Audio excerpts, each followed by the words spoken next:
Hi, I'm Jody Cohen, and I'm so excited to welcome Dr. Terry Wahls. She is an Institute of Functional Medicine certified practitioner and a clinical professor of medicine at the University of Iowa, where she conducts clinical trials. She's also the author of the Wahls Protocol, a radical new way to treat all chronic autoimmune conditions using paleo principles, which mine is dog-eared, and there is a new version that's just out that's updated and so much better. And one of the things I vastly admire about you, Dr. Wahls, is that you were one of the first to really pioneer the plant-based diet.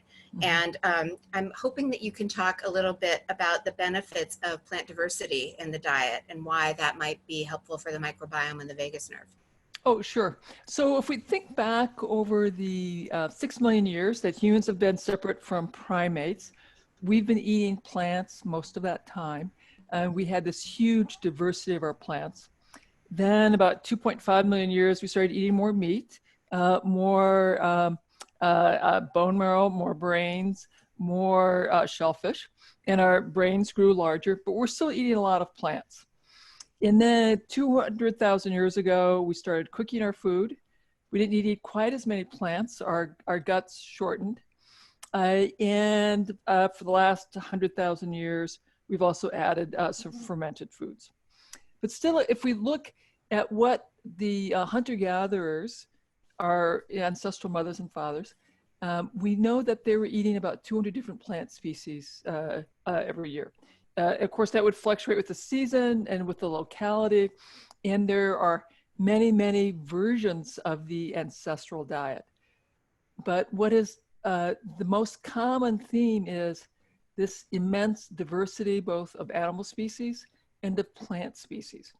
And these plants were really important signaling molecules to us that set our microbiome and our bacteria in our microbiome eat the food, break it down to smaller and smaller molecules, make some more vitamins, and then those smaller molecules get into our bloodstream, where they will speak to our immune cells and influence our vagus nerve, influence the neurotransmitters in the gut and in the brain.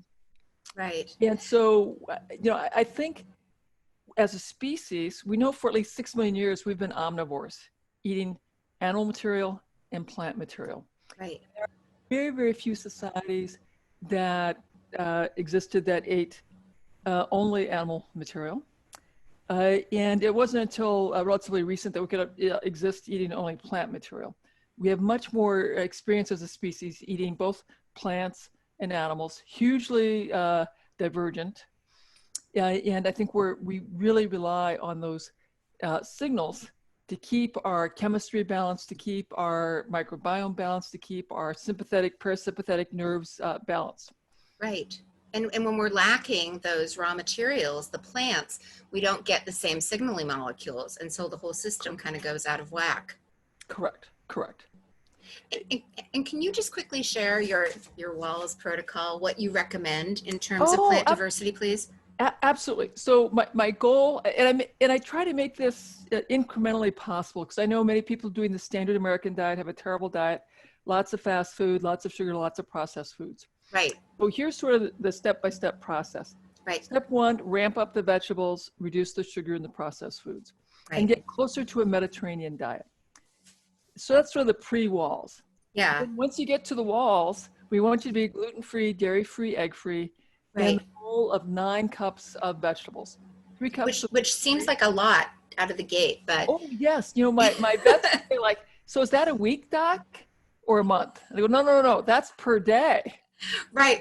But you really need all of that diversity to kind of, especially if you've been depleted for so long, to turn on the signals again. And I don't want people to be hungry. So, yeah. Basically, I want you to have your sufficient protein and lots of non-starchy vegetables. And I put it proportionally, the green leafy stuff, kale, Swiss chard, deep lettuces, parsley, cilantro, sorrel, amaranth, lamb's quarters, dandelion greens. So there are a lot of edible greens. Exactly. Foraging's really fun, but be sure you identify your plant, because there are poisonous plants too.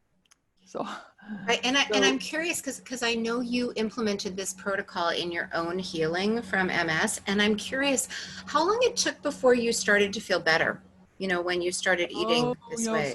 this is sort of wild. So here's my journey quickly, Jody. I am a low-fat vegetarian. Right, For 20 years, I'm diagnosed with MS in 2000. I continue with the low-fat vegetarian diet, thinking that was the best thing for me. right, I because continue to that's what go. we're told. That's what we're told, and I'm an academic professor, so yeah. So I did that. Saw the best people, took the newest drugs, and within 2 years, it's very clear I'm relentlessly going downhill. My physicians tell me about the work of Lauren Cordain. I read his books, his papers, and after a lot of prayer and meditation, I give up all grain, all legumes, all dairy, and I go back to eating meat. I continue to go downhill. I'm in a tilt recline wheelchair. I'm taking the biologic drugs, ever more potent drugs, again, seeing the best MS doctors in the country. By 2007, I'm beginning to have brain fog. I have profound fatigue. It's a struggle to walk 10 feet using walking sticks. I cannot sit up in a regular chair. I discovered the Institute for Functional Medicine. I take their course. I have a longer list of supplements, which I add. And then I had this really big aha. Like, what if I redesign my paleo diet based on what I'd learned from my review of the basic science, what I'd learned from functional medicine, and I look for the food sources of these nutrients. So that's several more months of research. And I redesigned my diet. I'm still following the paleo principles, but now it's very structured. Right. And to my amazement, it's just stunning. Within 3 months, my fatigue Yeah. is gone, my brain fog is gone, my trigeminal neuralgia, which had been, for decades of Oh, we suffering, should talk about is that gone. because the trigeminal nerve and the vagus nerve have a connection. Yes, we should definitely talk. So that had been a problem since 20, 1980. I had episodes of electrical face pain here, getting Right. more frequent, more severe. In '07, they were far more difficult to turn off.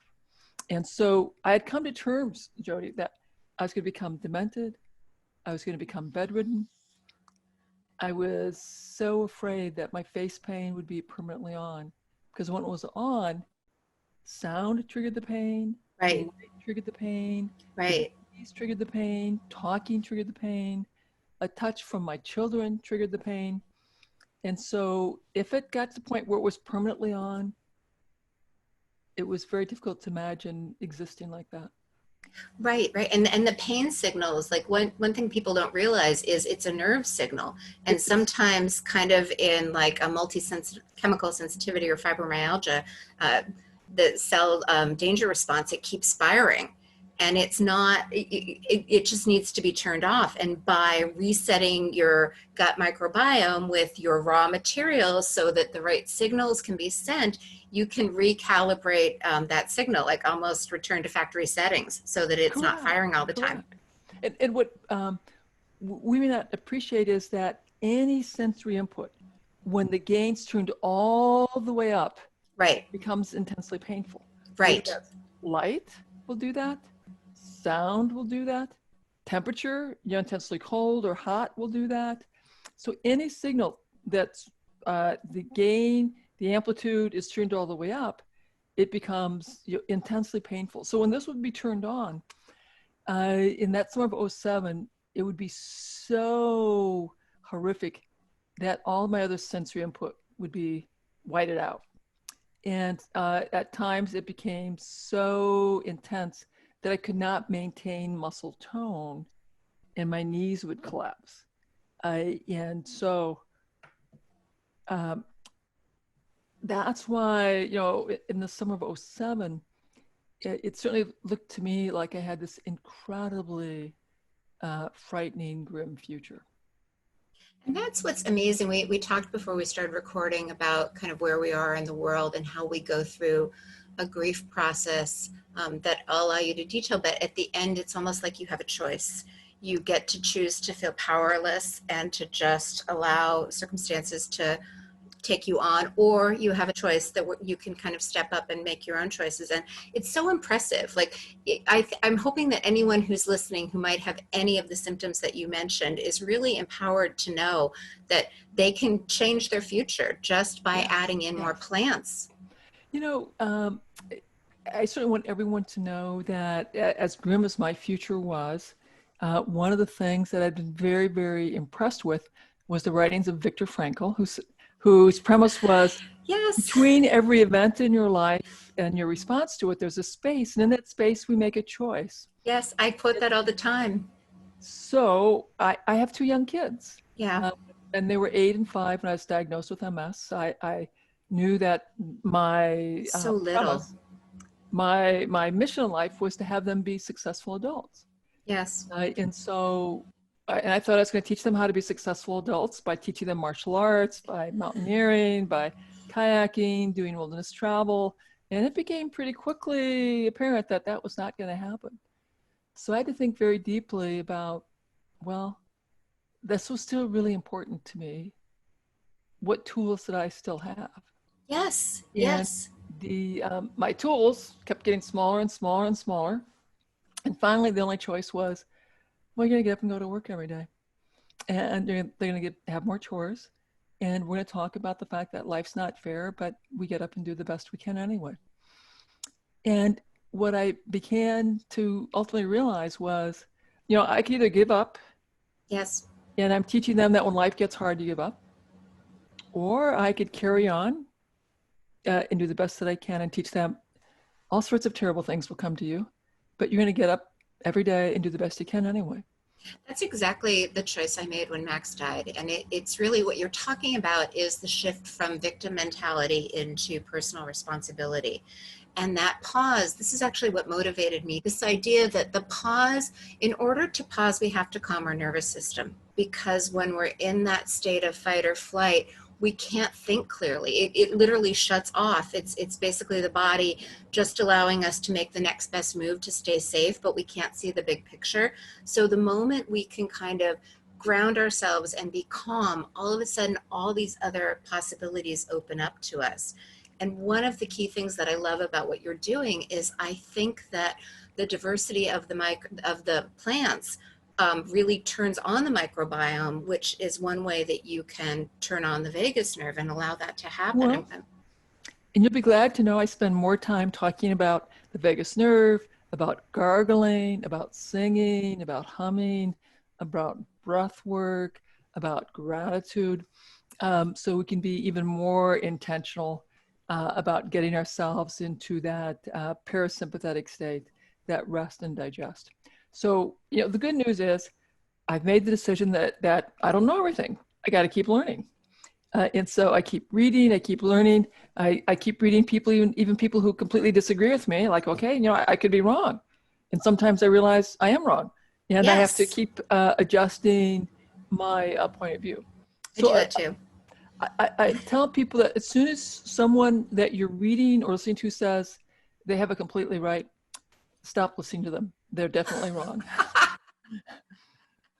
That's true. That's true. What is the Voltaire quote? I may not agree with anything you say, but I'll defend to the end your right to say it. Sometimes I like to listen to other points of view just because it either makes me think of, oh, I wonder if that's true and look at it, or it forces me to better understand what I believe. I think it is very helpful to say, okay, so what could be true in this point of view? Because there may be some element of that I could agree with. So, you know, I had this vigorous debate with the carnivore people. Yes. And so as we were talking back and forth, I thought, okay, well, what certainly could be true is that my ancestral mothers and fathers, you know, 40,000 years ago in Northern Europe, during winter, might have only been able to eat meat or had to fast during winter and probably had very few carbohydrates. So it could be true that we episodically throughout history are carnivores only for periods of the season. Right. And so that was a very important aha moment, like, okay, that makes sense. I asked them, said, you know, if you can find a culture that is carnivore only throughout adulthood, let me know. I would love to look at that data. Yeah.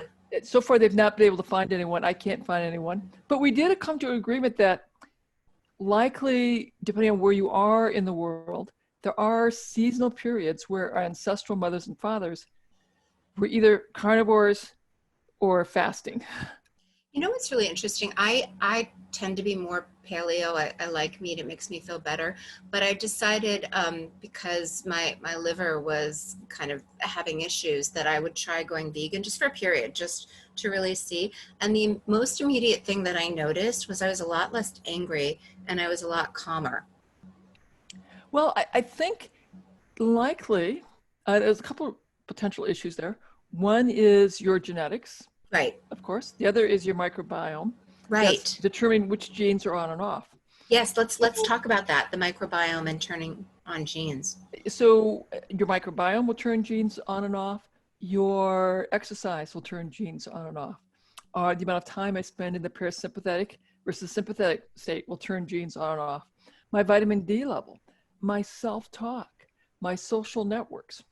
And so it may be possible that there's a period of time where the vegan diet is the right diet for you.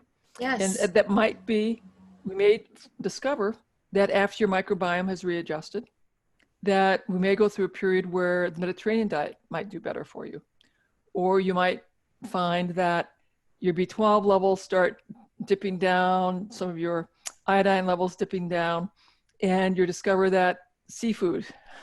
Yes. Well, You're, and that's what I now, was so noticing. I, Yeah, I I think, started craving meat again at about 3 right. months. And so the same thing with ketogenic diets. So a lot of folks, we feel great on a ketogenic diet initially. A lot of great things happen. But over time, we begin to develop some nutritional depletions and we're craving different foods. So I'm beginning to have a lot more respect for the fact that we're omnivores Right. and that we probably do best where we vary our dietary exposures. Right. And so I spend a fair amount of time now trying to teach people how to pay attention to their subtle symptoms. And that way we can adjust and learn based on my response to symptoms. And that you may find you do the best if during the winter I have a different type of diet, and then during this, which is probably higher in protein, higher in fat, and then during the summer, where there are more carbs, I get to have more plants. I need less protein, and I'm eating more out of my garden. It's still low glycemic index, but then fall comes and my diet really matches a little more seasonality.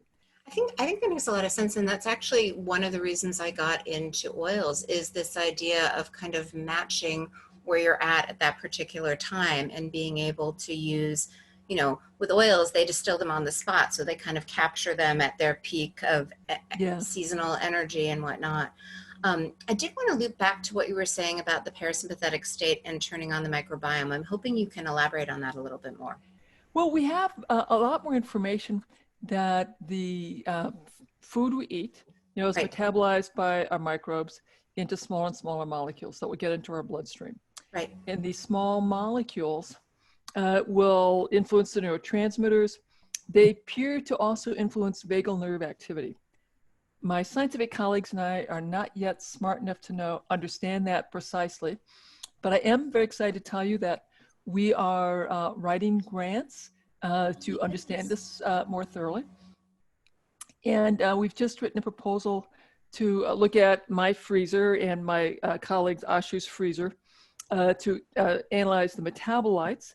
So this is the stuff that's in the bloodstream that we collected at the at various time points in my first study to see how the bacterial metabolites change as people implement the diet. And then we'll be able to look at, correlate that with change in clinical outcome, change in dietary adherence, and develop some theories that we can then test on another 100 specimens, actually 400 specimens that we have in my freezer. So Amazing. we have, in science, we get interesting ideas, then we test them in a smaller sort of test group of subjects to test out our theories, make new hypotheses. Then we have preliminary data.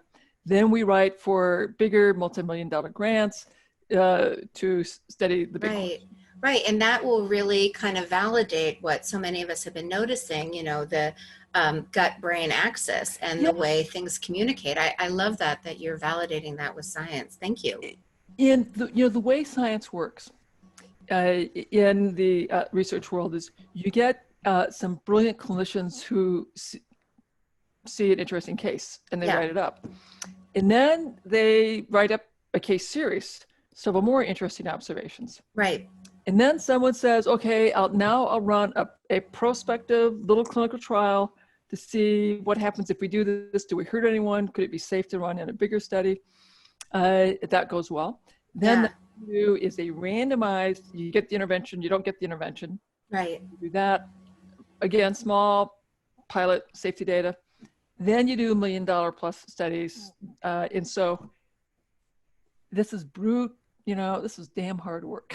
It's incredibly hard work. And what's super interesting is, so you're exploring kind of the bottom up, like how what you put in the gut influences the brain. Yes. And then I know that you also have strategies for kind of the top down, things that you do in your daily life to turn on your parasympathetic state and your vagus nerve. Can you talk a little bit about what you do personally and what you recommend? Sure. Thank you. So when I get up in the morning, the first thing I do, gratitude. So I go through 1 to 3 gratitude visualizations of some event, time frame in my life, and I'm thanking a parent, friend, colleague, mentor who helped me with a particular task. I do that too. Can you talk a little bit about how gratitude activates the parasympathetic state?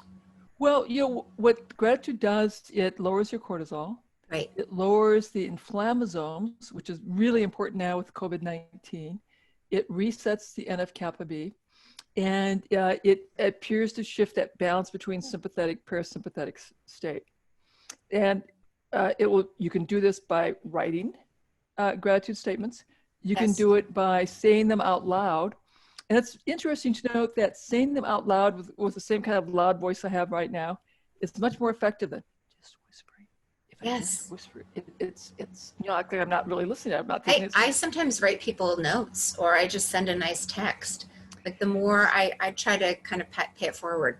Right. So if we handwrite it, that seems to be a little different than typing.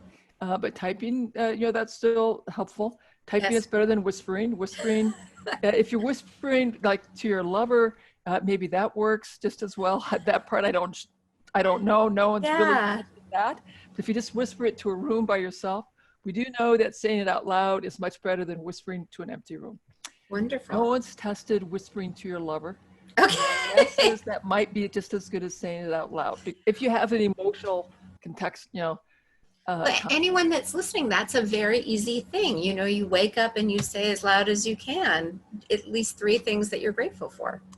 And now, because the world has changed so much in the era of this pandemic, a natural biologic response when you have a new environment is to be hyper alert, to be uncertain, to be anxious. Right, to be in the sympathetic state. That is the natural biologic response. Yes. We're all in that. Therefore, we have to intentionally work at getting out of that, because if you're in that sympathetic state all the time, it will drive your cortisol, it'll raise your blood sugar, it will accelerate autoimmunity, it will accelerate obesity, diabetes, chronic disease, terrible things. Therefore, I'm spending more time being gratitude in the morning. I spend more time with my 4-7-8 breathing pattern. Inhale 4 seconds, hold 7 seconds, exhale 8 seconds. Right. Then which also activates the parasympathetic state because the lungs are innervated by the vagus nerve. And the key thing there is you want to exhale twice as long as you inhale.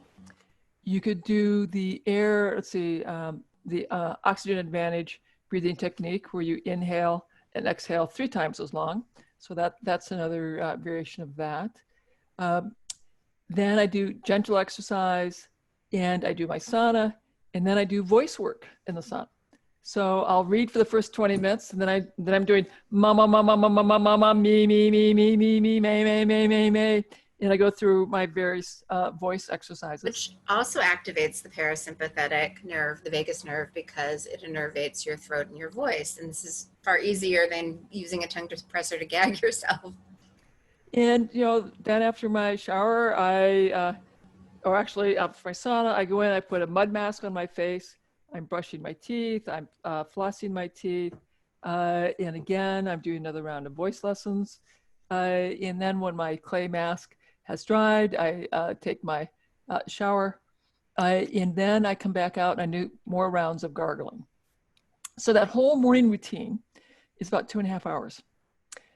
And life is incredibly busy right now. I have to admit, in the morning I wake up and I feel like I got too much to do. I'm not going to do all of that. And then I think about my face pain, and that when my face pain turns on, it's the most horrific pain I've ever endured in my life. Worse than broken bones, worse than surgery, worse than active labor, worse than pushing my little boy out. Yeah, I haven't experienced anything worse than active labor, so it's I bad. have tremendous compassion. Yeah. So then I'm like, and I know if my stress gets too high, or if I get exposed to gluten, dairy, or eggs, or if I take too many flights in a month, my face pain turns on. So I may wake up and feel like I got too much to do. I don't want to do my routine, but I do my routine. Well, that's kind of an important point, I think. This idea of creating healthy habits and just committing to them. We've been trained to brush our teeth twice a day, sometimes more, and that's a habit. And the more we can commit to gratitude and breathing and anything else that helps activate our vagus nerve, meditation, yoga, the better we are able to show up during the day. The other reflection I'd have, Jody, is for decades, my face pain was very, very difficult, getting steadily worse, more incapacitating, more disabling.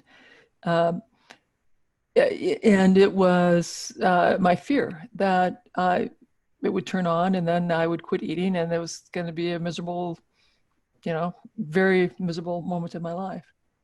And now, 30 years later, 40 years into this, really, I see that face pain as this tremendous gift, because when I'm laying in my bed in the morning and I'm thinking about, I got too much to do, I'm not going to do my routine. And I go, no, you're going to do your routine. You're not going to let that face pain turn on. And so this is my barometer for my self-care. If my sensation on my face begins to change, it's not quite normal, I know that I'm at risk of having my face pain turn on. Or if my face pain turns on, I have to sit back and go like, okay, what was my exposure? How can I improve my self-care? And so that's how over time I've prioritized my self-care routine in the morning. And there's another part of the self-care routine that I do in the evening, because that's how I keep my face sensation normal. And that's how I keep all of this, the trigeminal neuralgia flares at baseline.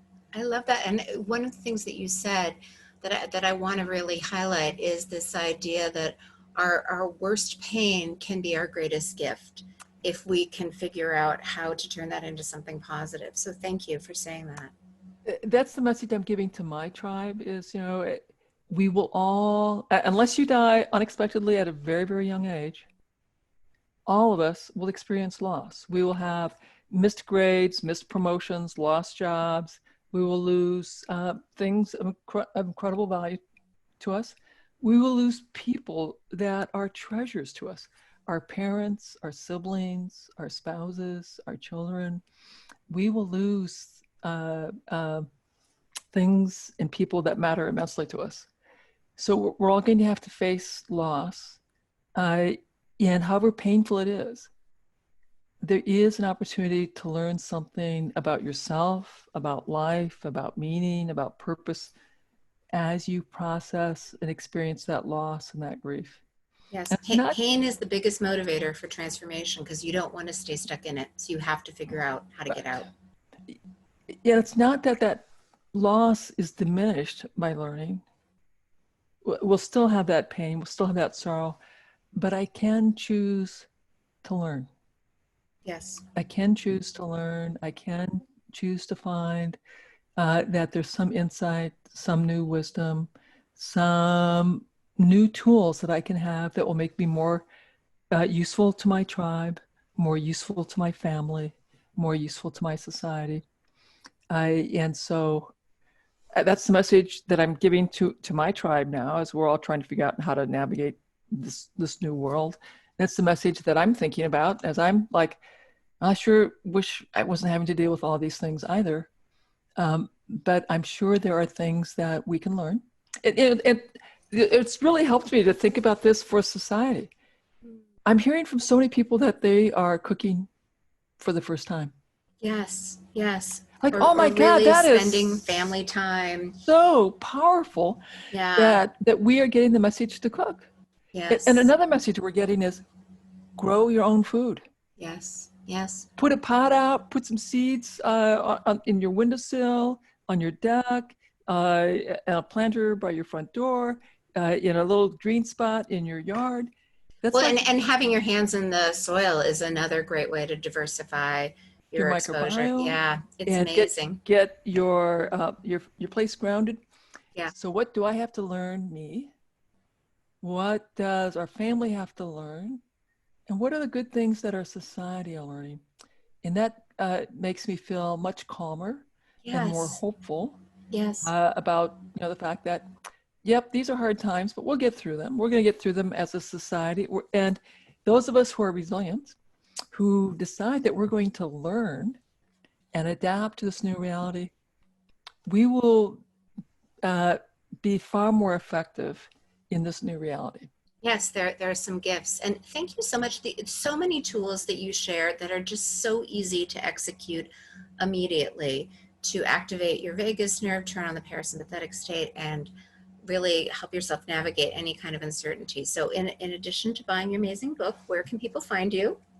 So terrywahls.com, Terry, Wahls, WAHLS.com. If you use /diet, you get a one-page summary of the diet, which is very, very helpful. And follow me on Instagram at Dr. Terry Wahls. And my wife does a great job getting pictures of our meals, short inspirational videos from me.